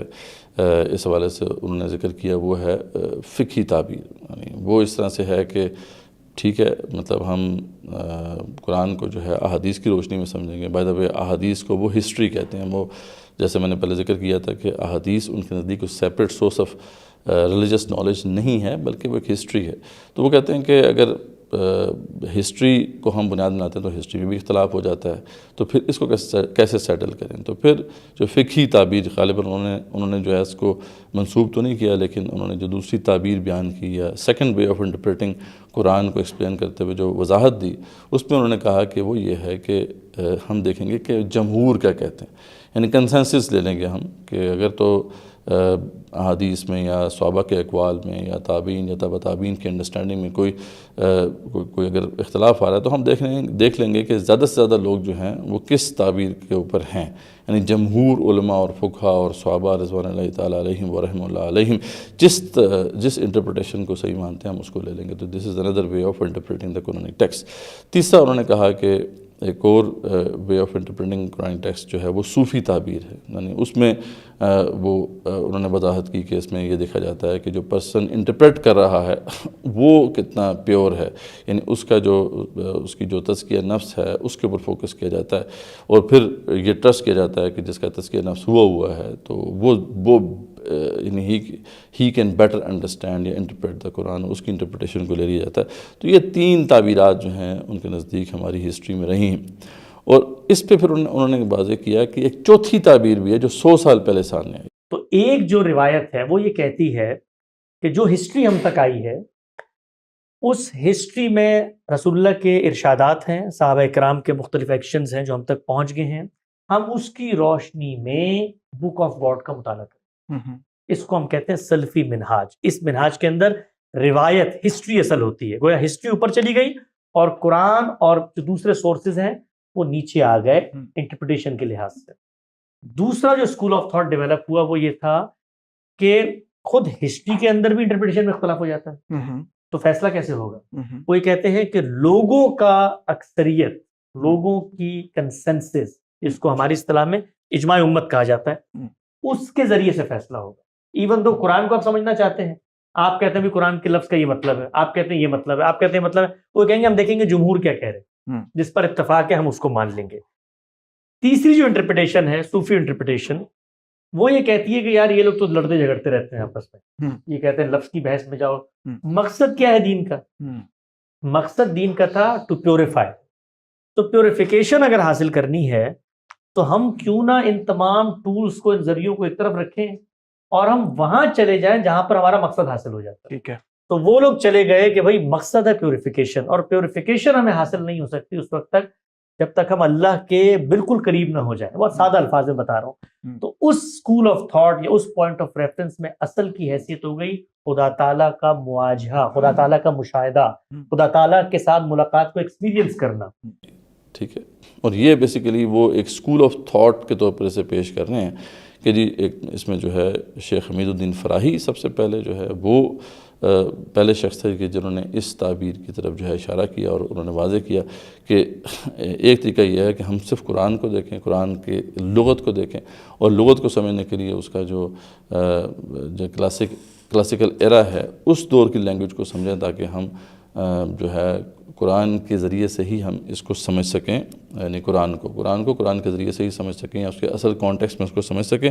تو یہ وہ کہتے ہیں کہ ایک جو ہے ایک اور تعبیر ہے جس کی روشنی میں پھر جو نتائج ہیں وہ اخذ کیے جا رہے ہیں. ٹھیک ہے, اور وہ اپنے آپ کو اس اسکول آف تھاٹ سے ریلیٹ کر رہے ہیں. اور یہ اسکول آف تھاٹ کیا ہے, یعنی شیخ حمید الدین فراہی کے بعد ان کے شاگرد امین احسن اصلاحی, اور امین احسن اصلاحی کے بعد ان کے جو بھی شاگرد ہیں وہ شاگرد رشید ہیں وہ جوید احمد خامدی صاحب.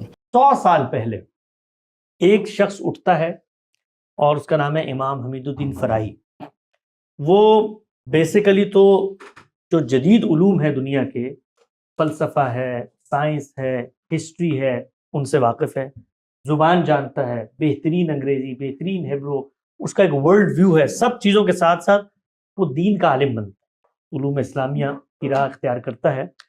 وہاں جا کر وہ یہ چیز ڈسکور کرتا ہے کہ یار یہ جو کتاب ہمارے سامنے ورڈ آف گاڈ ہے, اس کو سمجھنے کے لیے جتنی انڈرسٹینڈنگ اور میتھڈالوجیز ڈیولپ ہوئی ہیں, یہ سب کی سب میتھڈالوجیز کو ریوزٹ ہونا چاہیے.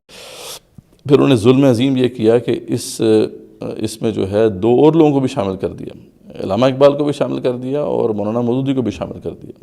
تو ذرا یہ ملاحظہ کیجیے. اسی دور میں علامہ اقبال کھڑے ہوئے ہیں جو ریکنسٹرکشن آف ریلیجس تھاٹ کی بات کر رہے ہیں. پھر اس کے بعد مولانا سید ابوالعلا صاحب مودودی آتے ہیں. ایک تو مولانا مودودی کا آپ کو پولیٹیکل تھاٹ نظر آتا ہے جی بٹ اٹ ان ایسنس جو ہے وہ بھی براہ راست قرآن مجید پر غور و فکر کی دعوت دے رہے ہیں. اسی کے ساتھ ساتھ ہمارے بر صغیر میں مولانا امین حسن اصلاحی، انہوں نے پوری کی پوری اسکول آف تھاٹ کی سامنے روشنی میں تفسیر لکھی. پھر مولانا وحید الدین خان انڈیا میں، پھر غامدی صاحب. یہ کچھ 7-8 لوگوں کا ایک گروپ ہے جو پچھلے 100 سال میں اس تھاٹ کو آگے لے کر چل رہا ہے اور یہ بتا رہا ہے کہ دین کے باب میں کوئی بات نہیں کی جا سکتی سورسز سے ہٹ کے، اور سورسز کو سمجھنے کے کچھ یونیورسل پرنسپلز اور پروٹوکولز ہیں، ان کے تحت ہم سمجھیں گے تو بات مانی جائے گی. میں 2-3 مثالیں آپ کو دیتا ہوں کہ فرق کیا واقع ہوتا ہے. یعنی اس پورے اسکول آف تھاٹ میں جب آپ ایسے جاتے ہیں اور جب آپ جنرل طریقے سے جاتے ہیں. تو اب ہم ذرا اس کو انالائز کر لیتے ہیں کہ کیا واقعی کوئی یہ اسکول آف تھاٹ ہے جس کے پیچھے ایک 100 سال کی ایک سوچ ہے کھڑی ہے. یعنی بیسیکلی اب تو وہ اس کو ایک اسکول آف تھاٹ، ایک الٹرنیٹ اسکول آف تھاٹ کے طور پہ ایک نئے طریقے سے انٹرپریٹ کرنے کی جو ایک ریت ہے جو چلی ہے یا روایت چلی ہے، اس کو ایک دلیل کے طور پہ پیش کر رہے ہیں. یعنی بیسیکلی لیجیٹیمیسی جو ہے ڈرا کر رہے ہیں اس کے ذریعے سے. تو یہ عام طور پہ امپریشن یہی پڑتا ہے کہ ہاں نہیں یہ تو غامدی صاحب کا اپنا یہ معاملہ نہیں ہے، بلکہ یہ تو ایک مطلب کافی اس میں لوگ ہیں شامل ہیں. اور انہوں نے 2 ایسے لوگوں کا بھی ذکر کیا کہ جو بالکل اس کے برعکس نظریات رکھتے ہیں جو کہ غامدی صاحب پیش کر رہے ہیں. بلکہ ہم آج آپ کے سامنے ایک انٹرسٹنگ بات شیئر کرتے ہیں کہ ایون کہ جو ان کے استاد ہیں امین حسن اصلاحی اور جو امین حسن اصلاحی کے استاد ہیں حمید الدین فراہی، ان دونوں کے نظریات بھی غامدی صاحب سے ڈیفرنٹ ہیں. جی بالکل ڈیفرنٹ ہیں. یعنی وہ بھی اسی اسکول آف تھاٹ، یعنی اسی انڈرسٹینڈنگ کو صحیح مانتے ہیں جہاد کے حوالے سے یا اسلامی ریاست کے حوالے سے، جو کہ غامدی صاحب کے بقول ٹریڈیشنل اسکول آف تھاٹ ہے. یہ غامدی صاحب بالکل ایک نیا دین پیش کر رہے ہیں، اس کا کوئی تعلق نہیں ہے امین حسن اصلاحی کے ساتھ یا حمید الدین فراہی کے ساتھ. بس ان سے کچھ باتیں ضرور لی ہیں آگے ادھر سے آگے پیچھے سے، لیکن یہ ہے کہ اگر آپ اوور آل دیکھیں جو ان کے کنکلوژنز ہیں جو انہوں نے ڈرا کی، جس کا ذکر ہم نے پہلے کیا ہے ڈاکٹر صاحب کی ویڈیو کے تناظر میں، ڈاکٹر تیمور رحمان صاحب کی ویڈیو کے تناظر میں، تو وہ جو پوائنٹس ہیں وہ ان کے جو استاذ ہیں نہ تو انہوں نے کبھی پیش کیے نہ ہی ان کے جو استاد تھے شیخ حمید الدین فراہی انہوں نے پیش کیے ہیں. تو ہم ذرا اس کو پہلے واضح کر دیں تاکہ یہ کلیئر ہو جائے کہ یہ صرف غامدی صاحب کا اپنا کھڑا کیا ہوا اسکول آف تھاٹ ہے. اس کے پیچھے کوئی 100 سال کی روایت جو ہے وہ نہیں کھڑی. جیسے فار ایگزامپل آپ یہ ملاحظہ کریں کہ یہاں پر جو آیت سیف ہے جس کا ذکر میں نے ابھی کیا تھا، اس کی تشریح میں شیخ امین حسن اصلاحی کیا کہتے ہیں. ان کی جو تفسیر ہے تدبر قرآن، ہر کسی کے لیے وہ ایکسیسیبل ہے، آپ اسے PDF میں ڈاؤن لوڈ بھی کر سکتے ہیں. اب اس میں کیا وہ وضاحت پیش کرتے ہیں اس آیت کی تشریح میں کہ قاتل الذین لا یؤمنون باللہ ولا بالیوم الاخر الی آخر الآیہ. یہ جو ہم نے ابھی آپ کے سامنے اس کی ٹرانسلیشن رکھی تھی. اب دیکھیں وہ کیا کہتے ہیں کہ اہل کتاب کے مذہبی اور سیاسی جرائم کی تفصیل بقرہ، آل عمران، مائدہ اور انفال سب میں بیان ہو چکی ہے. اگرچہ یہ لوگ نہ صرف ایمان کے مدعی تھے بلکہ اپنے آپ کو دین اور شریعت کا تنہا اجارہ دار سمجھے بیٹھے تھے، لیکن مذکورہ صورتوں میں پوری وضاحت سے ثابت ہو چکا ہے کہ اللہ، آخرت اور شریعت کسی چیز پر بھی یہ ایمان نہیں رکھتے تھے. ایمان کے لیے بنیادی شرط یہ ہے کہ اللہ کے شرائط کے تحت ہو، لیکن ان کا ایمان اپنی خواہشوں اور بدعات کے تحت تھا. مشرکانہ عقائد ایجاد کر کے انہوں نے خدا کی نفی کر دی اور اپنے آپ کو چہیتی اور مغفور امت قرار دے کر آخرت کا ابطال کر دیا، اور اللہ اس کے رسول کی حرام ٹھہرائی ہوئی چیزوں کو جائز بنا کر شریعت کو کالعدم کر دیا. یعنی اس کی ساری وہ تشریح کر رہے ہیں. پھر ستم بلائے ستم یہ کیا کہ اللہ نے اپنی آخری رسول کے ذریعے سے اپنے وعدے کے مطابق جو دین حق بھیجا تو اس کو نہ صرف یہ کہ قبول نہیں کیا بلکہ اس کی مخالفت میں اپنا پورا زور صرف کر دیا اور اس کے خلاف برابر سازشوں میں سرگرم رہے. فرمایا کہ اب یہ مفسدین کسی مزید مہلت کے حقدار باقی نہیں رہ گئے ہیں. یہ کون بیان کر رہے ہیں؟ یہ امین حسن اصلاحی، شیخ امین حسن اصلاحی، جو کہ غامدی صاحب کے بقول ان کے استاد ہیں. ان سے بھی جنگ کرو یہاں تک کہ یہ مغلوب ہو کر جزیہ دیں اور ماتحت بن کر زندگی بسر کرنے پر راضی ہوں. جی اب بتائیے یہ کون کہہ رہے ہیں؟ یہ غامدی صاحب کے استاد کہہ رہے ہیں. اور آگے مزید کہتے ہیں کہ یہ جزیہ ایک ٹیکس ہے جو تمام بالغ اور کماؤ افراد پر اس امان کے معاوضے کے طور پر لگایا گیا ہے جو ان کے جان و مال اور زن و فرزند کو اسلامی حکومت کے اندر حاصل ہو. یعنی اسلام جو ہے اسلامی حکومت ان کو پروٹیکٹ کرے گی، یہ پروٹیکٹڈ سٹیزنز ہوں گے، اس لیے اس کے عوض جو ہے ان کو جزیہ دینا ہے. اس کی مقدار افراد کی حیثیت اور صلاحیت کے اعتبار سے مختلف ہوتی تھی، جس میں چھوٹ اور رعایت کی بھی بڑی گنجائش رکھی جاتی تھی. تفصیلات اس کی ہماری کتاب اسلامی ریاست میں غیر مسلموں کے حقوق کے باب میں ملے گی. اب میں آتا ہوں ذرا اس کتاب کی طرف کہ جی امین حسن اصلاحی صاحب یہ وہی ہیں جو کہ جاوید احمد خامی صاحب کے استاد ہیں. جاوید احمد خامی صاحب تو کہتے ہیں کہ اسلامی ریاست نامی کوئی چیز ہی نہیں ہے، کوئی ایگزسٹ نہیں کرتی، جبکہ ان کے جو استاد ہیں شیخ امین حسن اصلاحی، انہوں نے باقاعدہ اسلامی ریاست پر کتاب لکھی ہے جس کا حوالہ یہاں پہ دیا ہے. ہم اس کے بھی کچھ اقتباسات آپ کے سامنے رکھتے ہیں تاکہ معلوم ہو سکے کہ یہ صرف ایک امپریشن دیا جا رہا ہے کہ ہم 100 سال کی روایت پہ کھڑے ہیں. کوئی روایت نہیں ہے، صرف غامدی صاحب کی اپنی گھڑی ہوئی جو ہے ایک دین کی تعبیر ہے جو کہ وہ پیش کرتے ہیں. یعنی کم سے کم یہ تو کلیئر ہونا چاہیے. یعنی یہ اس کو بار بار کلیم کر رہا ہوں، جس طرح حسن ریاض صاحب نے بار بار اپنے اسکول آف تھاٹ کا ذکر کیا اور 100 ایئرس کا ذکر کیا کہ وہ 100 ایئرس سے جو ہے لوگ اسی طرح سوچ رہے ہیں. بالکل یہ غلط بات ہے، یہ جھوٹ ہے. اسلامی ریاست جو ان کی کتاب ہے اس کا جو دیباچہ ہے، میں اس میں سے کچھ باتیں آپ کے سامنے رکھنا چاہتا ہوں، یہ آپ دیکھ سکتے ہیں. اس میں کیا فرما رہے ہیں. یعنی اس سے یہ معلوم ہوگا کہ امین حسن اصلاحی کا جو نظریہ تھا وہی ان کے استاد شیخ حمید الدین فراہی کا نظریہ تھا. کیونکہ شیخ حمید الدین فراہی کا ایشو یہ ہے کہ ان کی جو چیزیں ہیں وہ سامنے اتنی نہیں ہیں، زیادہ ان کا جو کام ہے وہ چھپا نہیں ہے، تو اس لیے ہم اب نہیں جان سکتے کہ ان کا کیا موقف تھا. لیکن اس میں ایک اشارہ ملتا ہے جس سے معلوم ہوتا ہے کہ ان کا نظریہ یا ان کی سوچ بھی وہی تھی جو کہ امین حسن اصلاحی کی تھی. تو فرماتے ہیں کہ زمانے میں اپنے استاد مولانا فراہی رحمۃ اللہ علیہ سے میں نے فن سیاست کی بعض کتابیں بھی پڑھی تھیں، جن میں سے مشہور جرمن فلاسفر بلنچلی کی کتاب نظریہ ریاست تھیوری آف اسٹیٹ مجھے بہت پسند آئی تھی. اسی زمانے میں میرا ارادہ ہوا کہ اسی کتاب کے نہج پر ایک کتاب اسلامی ریاست کے اصول و مبادی سے متعلق انشاءاللہ میں بھی لکھوں گا. یہ تحریک میرے دل میں پیدا ہونے کی وجہ یہ ہوئی کہ میں نے دیکھا کہ بین الاقوامی شہرت رکھنے والی ان کتابوں میں اسلامی ریاست کے اصول و مبادی کا کوئی ذکر یا تو سرے سے آتا ہی نہیں، یا آتا ہے تو ایک تھیوکریسی کی حیثیت سے آتا ہے، جس کا سارا تصور پاپائیت سے اخذ کیا گیا ہے، جو مسلمہ طور پر ایک مطعون نظام ہے اور جس پر اسلام کے نظام سیاسی کو قیاس کرنا اسلام پر ایک نہایت شدید قسم کا ظلم ہے. تو معلوم ہوا کہ انہوں نے جو اپنے استاد سے سیکھا اسی بنا پر جو اسلامی ریاست کی جو ہے کے نام اسلامی ریاست پر ایک کتاب لکھی، یہ واضح کرنے کے لیے کہ اسلامی جو ریاست ہے، اسلامک اسٹیٹ ہے، وہ تھیوکریسی نہیں ہوتی، بلکہ یہ جو پاپائیت سے ایک کانسیپٹ لیا گیا ہے اس کا کوئی تعلق اسلام سے نہیں ہے. تو اس سے معلوم ہوتا ہے کہ شیخ حمید الدین فراہی کا بھی یہی تصور تھا. اچھا، اب آگے چل کے ہم دیکھتے ہیں اسی کتاب میں اسلامی ریاست کے بنیادی اصول بیان کرتے ہوئے سب سے پہلا اصول وہ کیا بیان کرتے ہیں کہ حاکمیت اللہ کے لیے ہے.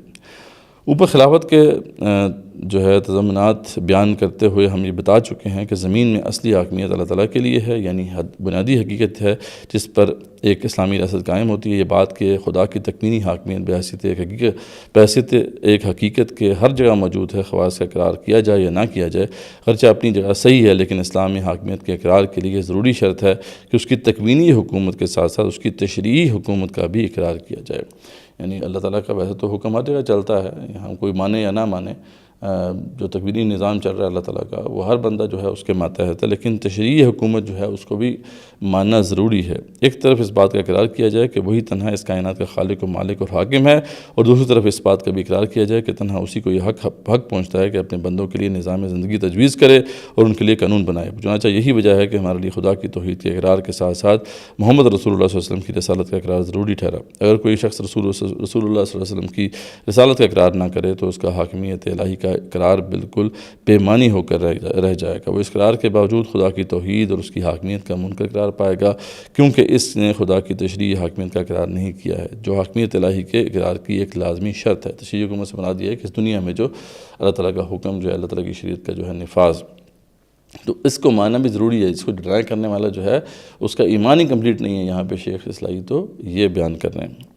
جس پاک کلمے پر ہمارے دین کی بنیاد ہے اس کے دو جز ہیں، ایک لا الہ الا اللہ جو خدا کی تکوینی حاکمیت کا اقرار ہے، اور جو دوسرا ہے وہ محمد رسول اللہ صلی اللہ علیہ وسلم جو خدا کی تشریعی حاکمیت کا اقرار ہے، اور یہ دونوں جز لازم و ملزوم ہیں۔ توحید کے ساتھ رسالت پر ایمان در حقیقت توحید ہی کا ایک لازمی تقاضا ہے، بلکہ وہ تو کہہ رہے ہیں کہ امام رسالت کا یہ تقاضا ہے کہ ہم اسلام کی جو تشریعی حاکمیت ہے اس کو بھی تسلیم کریں۔ اور آگے چل کے کیونکہ یہ غامدی صاحب بیان کرتے ہیں نا، ان کے اسکول آف تھاٹ میں ہے کہ یہ کام رسولوں کا تو تھا علیہ السلام، لیکن اس کے بعد جو ہے امت کے اوپر یہ کوئی رسپانسبلٹی نہیں ہے۔ تو اس پہ امین احسن اصلاحی جو ہے آگے اسی کتاب میں پیج 25 پر جو ہے بیان کرتے ہیں کہ رسول اللہ صلی اللہ علیہ وسلم کی وفات کے بعد یہ ذمہ داری امت کے اولو الامر یعنی ارباب و عقد کی طرف منتقل ہوئی۔ وہ اس بات کے لیے مسئول قرار پائے کہ وہ خدا کے زمین میں خدا کے احکام و قوانین نافذ کریں، خود بھی ان کی اطاعت کریں اور دوسروں سے بھی ان کی اطاعت کرائیں۔ یہ اولو الامر در حقیقت رسول کے خلفاء کی حیثیت رکھتے ہیں، اس وجہ سے ان کی اطاعت واجب ہے۔ سورۃ النساء کی آیت یا ایھا الذین آمنوا اطیعوا اللہ واطیعوا الرسول واولی الامر منکم، یعنی اطاعت کرو اللہ کی اطاعت کرو اس کے رسول کی صلی اللہ علیہ وسلم، اور اپنے اولو الامر کی میں ایسے ہی اولو الامر مراد ہیں۔ ایسے اولو الامر کی اطاعت سے اگر کوئی شخص انحراف کرے گا تو وہ گویا خدا اور رسول صلی اللہ علیہ وسلم کی اطاعت سے انحراف اختیار کرتا ہے۔ تو یہ وضاحت انہوں نے کر دی، تو معلوم ہوا کہ یہ کوئی ان کا تصور نہیں ہے غامدی صاحب کے استاد کا یا حمید الدین فراہی کا، یہ غامدی صاحب کا اپنا ہی تصور ہے کہ اسلام میں کوئی ریاست کا تصور ہے ہی نہیں۔ اسلام تو صرف جو ہے آیا ہے صرف جو ہے مغلوب رہنے کے لیے، اور صرف جو ہے اس میں دعوت دی جائے گی اور بس، تو یہ کانسیپٹ جو ہے بالکل بھی درست نہیں ہے۔ یہ بات تو اب واضح ہو گئی کہ جیسے غامدی صاحب کا ہی اپنا اسکول آف تھاٹ ہے، اس کا کوئی تعلق جو ہے امین احسن اصلاحی یا حمید الدین فراہی سے نہیں ہے۔ ہاں ان سے کچھ باتیں ضرور انہوں نے لی ہوں گی، لیکن یہ ہے کہ جو ان کے نتائج ہیں بالکل مختلف ہیں۔ اور ظلم عظیم تو یہ ہے کہ یہ حسن نیاز صاحب جو ہیں یہ مولانا مودودی کو بھی اور علامہ اقبال کو بھی اسی جو ہے اسکول آف تھاٹ میں شامل کر رہے ہیں۔ پتہ نہیں کیسے وہ وضاحت دیں گے کہ یہ تو بالکل اپوزٹ ہے، 180 ڈگری اپوزٹ ہیں، یعنی جو کانسیپٹ جو ہے ان کا ہے جاوید رحمانی صاحب کا ہے، اس کے بالکل اپوزٹ کانسیپٹ جو ہے علامہ اقبال کا یا مولانا مودودی کا ہے رحمہ اللہ علیہم۔ تو یہ کیسے جو ہے یہ بات کر رہے ہیں، کس بنا پر یہ بات کر رہے ہیں، کوئی اس کی بنیاد تو ہونی چاہیے نا۔ یعنی خام میں اتنا بڑا دعویٰ کر دینا جس کی کوئی توجیہ نہیں کی جا سکتی، یعنی کیسے پاسبل ہے؟ یعنی یہ دو بالکل اپوزٹ فکریں ہیں، اور یہ کہنا کہ جو ہے ان کی جو ہے یہ ایک ہی اسکول آف تھاٹ سے ان کا تعلق ہے، تو یہ بہت بڑا ایک ظلم ہے جو کہ کیا گیا ہے ان دو ہستیوں کے ساتھ۔ بلکہ یہ ظلم تو جو ہے ان کے اپنے استاد کے ساتھ بھی ہے، یہ ظلم تو شیخ حمید الدین فراہی کے ساتھ بھی ہے۔ تو غامدی صاحب اور ان کا جو اپنا اسکول آف تھاٹ ہے یہ اپنے تک اسے محدود رکھیں تو ٹھیک ہے، یہ اس کو جب ریٹ کرتے ہیں تو کوئی بنیاد تو پیش کریں، کوئی دلیل تو دیں، جبکہ میں نے آپ کو انہی کے سورس امین احسن اصلاحی کی سورسز سے یہ واضح کر دیا کہ ان کا موقف اس کے بالکل برعکس تھا جو کہ غامدی صاحب بیان کر رہے ہیں۔ اچھا، اس میں پھر انہوں نے وہی بات کی جو کہ ہم پہلے بات کر چکے ہیں کہ یہ جو ورژن آف دین ہے یہ کمپیٹیبل ہے ماڈرنٹی کے ساتھ، یہ کمپیٹیبل ہے ماڈرنزم کے ساتھ، سیکولر لبرل آرڈر کے ساتھ۔ تو یہ بات درست ہے کہ یہی اس کا اصل فائدہ ہے کہ یہ کمپیٹیبل ہے، ورنہ کیا یہی صحیح کانسیپٹ آف دین ہے؟ یہ تو بالکل بھی ثابت شدہ نہیں ہے ان کے ہاں، نہ تو کوئی انہوں نے دلائل دی ہیں اس حوالے سے، اور جو دلائل دیے بھی ہیں وہ بالکل بے بنیاد ہیں۔ اور پھر اس کو وہ پیش بھی کر رہے ہیں باقاعدہ کہ دیکھیں اگر ہم اس کو مان لیں، اگر اس تصور کو صحیح مان لیں نا، وہ جو ٹریڈیشنل تصور جس کو وہ کہہ رہے ہیں، تو پھر تو ہم بہت سی ایسی آیتیں ہیں ان کو انٹرپریٹ نہیں کر سکیں گے، بلکہ وہ ہمارے گلے پڑ جائیں گی۔ جیسے انہوں نے جو ہے اس آیت کا حوالہ دیا سورۃ توبہ کی اس آیت کا کہ فَإِذَا انسلخ الاشهر الحرم فاقتلوا المشرکین حیث وجدتموہم وخذوہم واحصروہم واقعدوا لهم کل مرصد، کہ ان کو پکڑو، مشرکین کو قتل کرو جہاں بھی پاؤ، اور ہر گھاٹی میں جا کے جو ہے ان کا پیچھے کرو اور جا کے ان کو قتل کرو۔ تو کہتے ہیں کہ دیکھیں جی اب یہ کیسے آپ اس کو انٹرپریٹ کریں گے؟ جب وہ کہہ رہے ہیں کہ ہمارا جو یہ سارا تصور ہے یہ آپ لے لیں، تو اس کے ذریعے سے پھر یہ آیت جو ہے آرام سے آپ اس کو ایکسپلین کر سکتے ہیں کہ دیکھیں جی یہ تو رسول کے ساتھ تھا، یہ رسول کے ساتھ خاص تھا صلی اللہ علیہ وسلم، وہ دنیا سے چلے گئے، اب یہ ہمارے اوپر کوئی اپلیکیبل نہیں ہوتا۔ ٹھیک ہے، اچھا، دوسرے پھر انہوں نے ایک اور آیت کا حوالہ دیا کہ دیکھیں اگر ہم اس تصور کو، یعنی ہم جو تصور آپ کو دے رہے ہیں اس کو تسلیم نہیں کرتے تو پھر اس آیت کی آپ کیا تعبیر کریں گے، جس میں اللہ نے کہا ہے کہ وَقَاتِلُوهُمْ حَتَّىٰ لَا تَكُونَ فِتْنَةٌ وَيَكُونَ الدِّينُ كُلُّهُ لِلَّهِ، ان سے قتال کرو یہاں تک کہ وہ کلمہ پڑھ لیں۔ حالانکہ یہ ٹرانسلیشن اس کی نہیں، غلط ٹرانسلیشن انہوں نے کی۔ ہاں وہ حدیث کے اندر یہ بات آتی ہے کہ مجھے حکم ہے کہ میں ان سے قتال کروں یہاں تک کہ وہ کلمہ پڑھنا شروع کرتے ہیں۔ یہاں پہ تو بات کی جا رہی ہے کہ ان سے قتال کرو یہاں تک کہ فتنہ ختم ہو جائے، یعنی کفر کا فتنہ ختم ہو جائے اور دین کل کا کل اللہ کے لیے ہو جائے۔ تو اب وہ کہتے دیکھیں اب اس کو کیسے آپ انٹرپریٹ کریں گے۔ اب اگر آپ اس کتاب کو اس کانٹیکسٹ میں نہ پڑھیں تو نتیجہ یہ نکلتا ہے کہ قرآن مجید کو آپ کھولیں سورہ توبہ کو تو اس کے اندر لکھا ہوا ہے فَاقْتُلُوا الْمُشْرِكِينَ، ان کافروں کو مار دو، حَيْثُ وَجَدتُّمُوهُ، جہاں ملیں، خُذُوهُ وَاحْصُرُوهُ وَخُذُوا لَهُمْ كُلَّ مَرْصَدٍ، یہ گھاٹ میں بھی چھپے ہو تو مار دو۔ تو یہاں سے القاعدہ کھڑی ہوتی ہے اور کہتی ہے دیکھو اللہ کا حکم ہے مار دو۔ وہاں سے کوئی اور صاحب اٹھیں گے وہ کہیں گے کہ بھئی حدیث میں آیا امرت ان اقاتل الناس حتی یقولوا لا الہ الا اللہ، مجھے تو حکم دیا اللہ کے پیغمبر، کہتے ہیں کہ اس نے کلمہ نہیں پڑھا میں اس کو مار دوں گا۔ تو اب ہمارے پاس آپ آئیں گے تو ہم کہیں گے قرآن ہے تو اس کے کانٹیکسٹ میں جاؤ، اگر اللہ کی کتاب ہے تو اس کی ایک سنت ہے، یہ پیغمبر کے ساتھ خاص بات ہے، تو اس کے ذریعے سے وہ بات جو آج جنرلائز ہو رہی ہے کہیں خاص ہو جائے گی، کہیں خاص ہو رہی ہے جنرلائز ہو جائے گی، تو یہ فرق واقع ہوتا ہے۔ تو بات وہی ہے کہ آؤٹ آف کانٹیکس آیات کو اب خود بیان کر رہے ہیں اور جو ہے الزام لگایا جا رہا ہے کہ جناب لوگ ایسا کرتے ہیں، حالانکہ بات بالکل غلط ہے۔ جو سورۃ توبہ کی آیت کا انہوں نے حوالہ دیا ہے اس پہ ہم پہلے بھی بہت جگہوں پہ وضاحت کر چکے ہیں، اس میں اگر آپ سمجھنا چاہتے ہیں کہ یہ کیا معاملہ ہے تو آپ یہ جو ڈسکرپشن میں ویڈیو ہے اس کو دیکھ سکتے ہیں۔ یہ اصل میں سرزمین عرب کے لیے خاص ایک حکم ہے اللہ تعالیٰ کا، اور یہ اس وقت کے لیے نہیں تھا، یہ آج بھی اسی طریقے سے امپلیمنٹڈ ہے یا امپلیمنٹ ہونا چاہیے جیسے پہلے امپلیمنٹڈ تھا، کہ اللہ تعالیٰ نے واضح کر دیا تھا کہ جو سرزمین حرم ہے اس کا جو قرب و جوار ہے جو کہ جزیرۃ العرب بنتا ہے اس میں کوئی بھی غیر مسلم جو ہیں وہ نہیں آ سکتے، ٹھیک ہے۔ یہ بات رسول اکرم صلی اللہ علیہ وسلم نے بھی واضح کر دی، اور اس کی جو وضاحت ہے قرآن میں بھی ہے کہ یا ایھا الذین آمنوا انما المشرکون نجس فلا یقربوا المسجد الحرام بعد عامہم ھذا، اے مسلمانوں جو مشرکین ہیں وہ کیونکہ ناپاک ہیں اس لیے اس سال کے بعد وہ حرم کی حدود کے آس پاس نہ آنے پائیں، یہ اللہ تعالیٰ نے واضح کر دیا تھا۔ تو اس وجہ سے ان کو یہ الٹیمیٹم دیا گیا تھا کہ جو وہاں پہ رہ رہے تھے کیونکہ اب تو صفائی ہوگی نا، اس کے بعد سے تو صفائی ہوگی سرزمین حجاز کی، تو اب اس کے بعد تو کیونکہ آنے نہیں دینا ان کو اندر، تو پھر مسئلہ یہ نہیں تھا، لیکن اس وقت یہ تھا کہ وہ لوگ وہاں پہ موجود تھے مشرکین، تو ان کو یہ کہا گیا کہ آپ کو 4 مہینے کی مہلت دی جاتی ہے، آپ یہاں سے نکل جائیں، یا تو مسلمان ہو جائیں، اسلام قبول کر لیں تو آپ یہاں رہ سکتے ہیں، ورنہ آپ یہاں سے آپ کو نکال دیا جائے گا۔ اور اس پہ پھر آپ وسلم نے مزید ظاہر کر دی کہ اہل کتاب بھی یہاں پہ نہیں رہ سکتے، اور بائی دا وے اس کے اوپر جو ہے اگین ہم امین احسن اصلاحی کی ہی تفسیر آپ کے سامنے پیش کرتے ہیں کہ وہ اس حوالے سے کیا کہتے ہیں۔ آپ یہ دیکھ سکتے ہیں اسکرین کے اوپر کہ ان کا جو موقف ہے وہ اسی وَقَاتِلُوهُمْ حَتَّىٰ لَا تَكُونَ فِتْنَةٌ کی تشریح میں وہ بیان کرتے ہیں کہ پھر حرم الہی کو مستقل طور پر کفر و شرک کے غلبے سے پاک رکھنے کے لیے یہ بھی ضروری ہوا کہ اس پورے علاقے کو غیر اسلامی قبضہ یا مداخلت سے بالکل محفوظ کر دیا جائے جس میں یہ حرم واقع ہے۔ چنانچہ نبی اکرم صلی اللہ علیہ وسلم نے پورے جزیرۃ العرب کے متعلق یہ ہدایت دے دی کہ لا یجتمع فیہا دینان، کہ اس میں دین حق کے ساتھ کوئی اور دین جمع نہیں ہو سکتا، اور آخر وقت میں آپ نے یہود و نصارہ کو بھی اس سرزمین سے نکال دینے کی وصیت فرمائی جس کی تعمیر حضرت عمر بن خطاب انہوں نے اپنے زمانے میں کی۔ یہ تدبیر مرکز اسلام کے سیاسی تحفظ کے لیے ضروری تھی، اور یہ مسلمانوں پر فرض ہے کہ وہ اس گھر کے تحفظ کے لیے ہمیشہ بیدار رہیں اور کسی بھی غیر اسلامی طاقت کے قدم اس سرزمین پر جمنے نہ دیں۔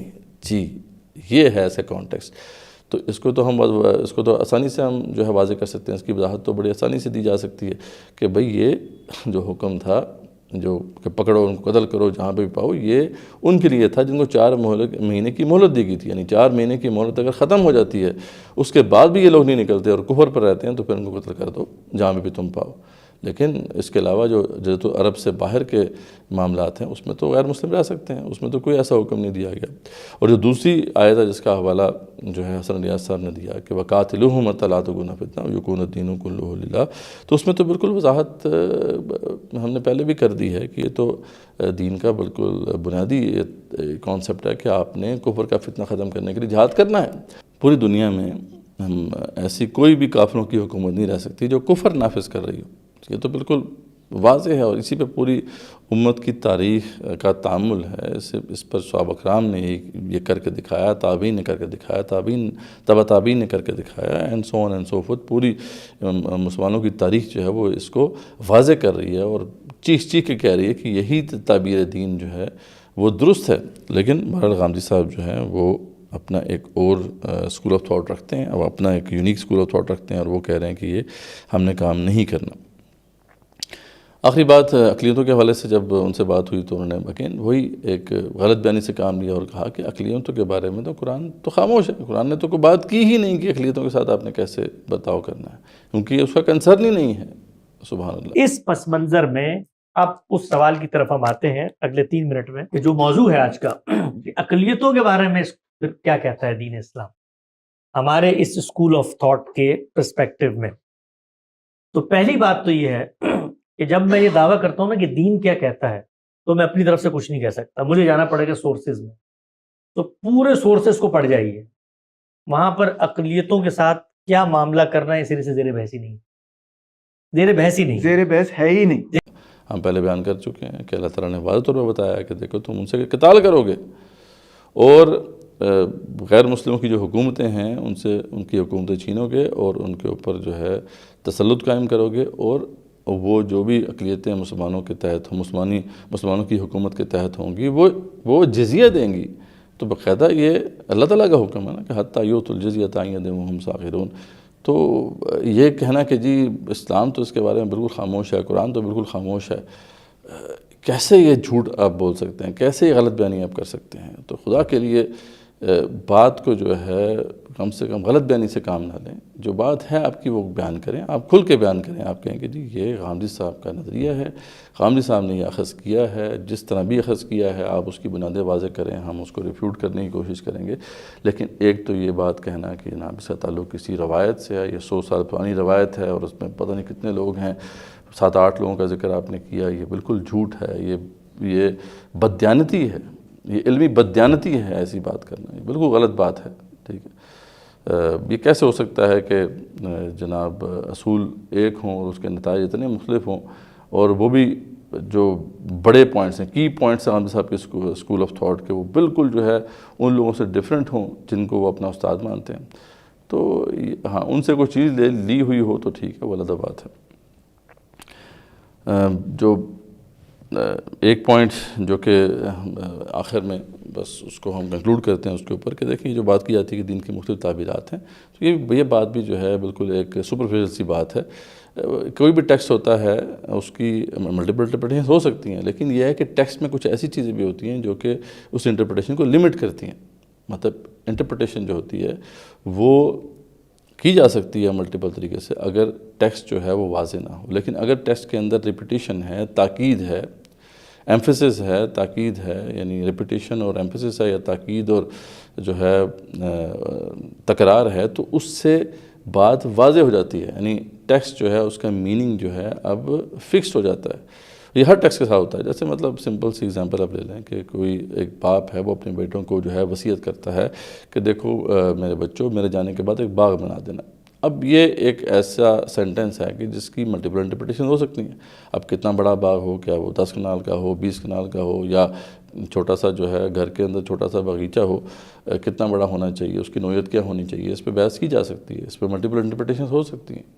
لیکن اگر وہی باپ جو ہے اسپیسیفکلی بیان کرے اور بار بار دہرا کے بیان کرے کہ بھئی مجھے اس طرح کا باغ چاہیے، مجھے اتنے کنال کا باغ چاہیے، اس میں یہ چیزیں ہونی چاہیے، ٹھیک ہے، پھر وہ اس کی زندگی کے جو آخری مرحلہ ہے یعنی موت سے پہلے وہ یہی بات بار بار بیان کرتا رہا، اور اس کے بہت سے شواہدات موجود ہیں، بہت سے گواہ موجود ہیں کہ جو یہ بات اس کی زبان سے سنتے رہے.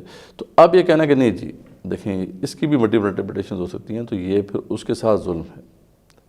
تو یہی معاملہ قرآن مجید کا ہے. اللہ تعالیٰ نے اس مسئلے پہ بڑی وضاحت سے جو ہے اپنی بات واضح کر دی ہے.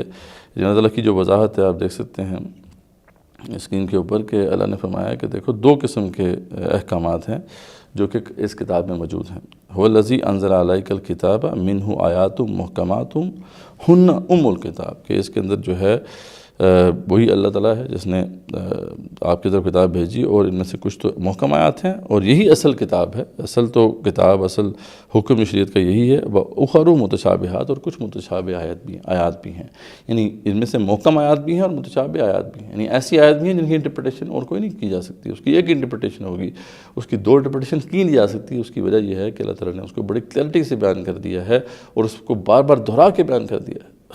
جبکہ کچھ متشابہ آیات ضرور ہیں، ٹھیک ہے، اس کی ملٹیپل انٹرپریٹیشن ہوگی. تو اکراس دا بورڈ یہ اپلائی کر دینا کہ ہر ٹیکسٹ جو ہے اس کی ملٹیپل انٹرپریٹیشن ہوگی، اور جس طرح مرضی ہم انٹرپریٹ کرتے ہیں اور سب انٹرپریٹیشن ٹھیک ہوں گی، تو اتنا مذاق جو ہے وہ کسی ٹیکسٹ کا بھی نہیں بنایا جا سکتا، چاہے کہ ہم قرآن کا وہ مذاق بنائیں جو کہ اس اسکول آف تھاٹ میں بنایا جا رہا ہے انفارچونیٹلی. تو فَأَمَّا الَّذِينَ فِي قُلُوبِهِمْ زَيْغٌ فَيَتَّبِعُونَ مَا تَشَابَهَ مِنْهُ. اور ساتھ ہی اللہ تعالیٰ مزید واضح فرماتے ہیں کہ پس جن کے دلوں میں کجی ہوتی ہے، ٹیڑھ ہوتی ہے، وہ تو اس متشابہ آیتوں کے پیچھے لگ جاتے ہیں تاکہ فتنہ تلاش کرے. کیوں ایسا کرتے ہیں؟ ابتغاء الفتنۃ و ابتغاء تاویل، تاکہ فتنے کی طلب کی وجہ سے اور ان کی مراد جستجو، ان کی جو مراد کی جستجو کے لیے جو بھی ان کو چاہیے اس کو تلاش کرنے کے لیے وہ متشابہ آیات کے پیچھے لگ جاتے ہیں. وما یعلم تاویلہ الا اللہ، جبکہ ان کی تعبیر صرف اللہ ہی جانتا ہے، اللہ کے سوا اور کوئی نہیں جانتا. والراسخون فی العلم یقولون، اور جو علم میں رسوخ رکھنے والے لوگ ہیں وہ ان کے بارے میں، ان متشابہ آیات کے بارے میں کیا فرماتے ہیں؟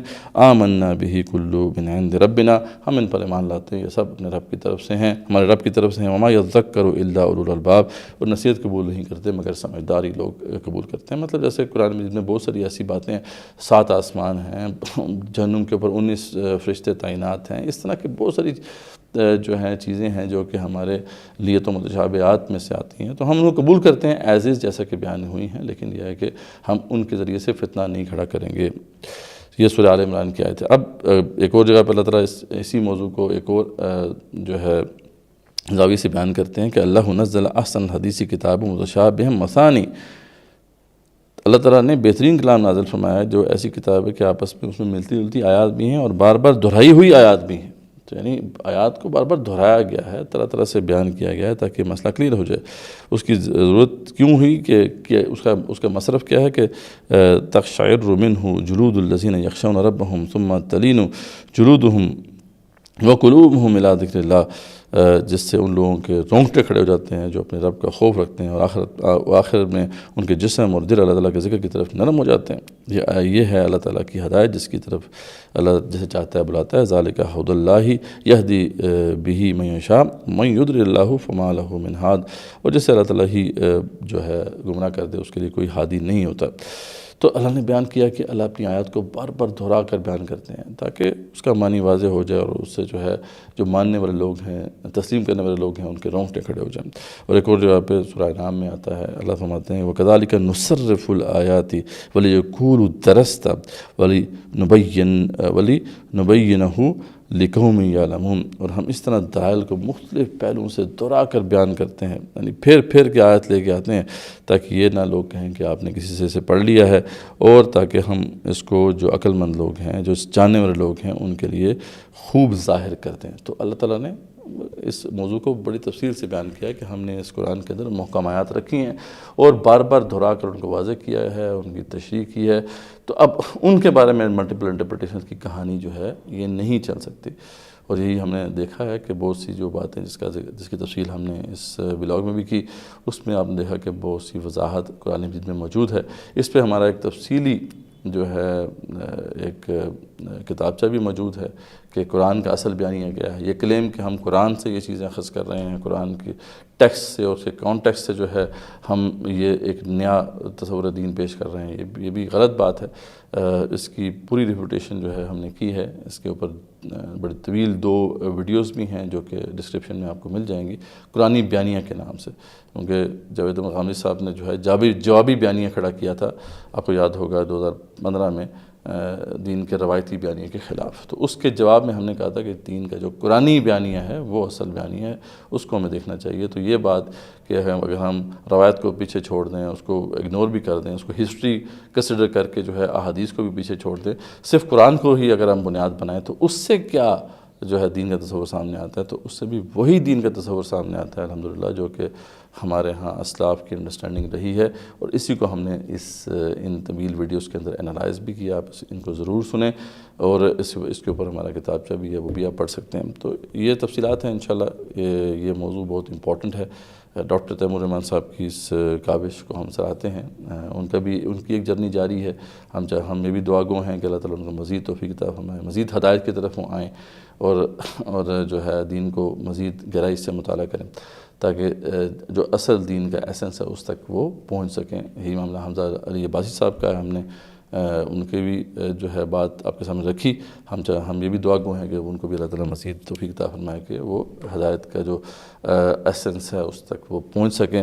باقی جو غامدی اسکول آف تھاٹ ہے ان کے لیے ہم یہ دعا کر سکتے ہیں کہ اللہ تعالیٰ ان کو کم سے کم اتنی ہدایت ضرور دے کہ وہ غلط بیانی نہ کریں، جو جیسے کہ بات ہے اس کو ویسے ہی بیان کریں.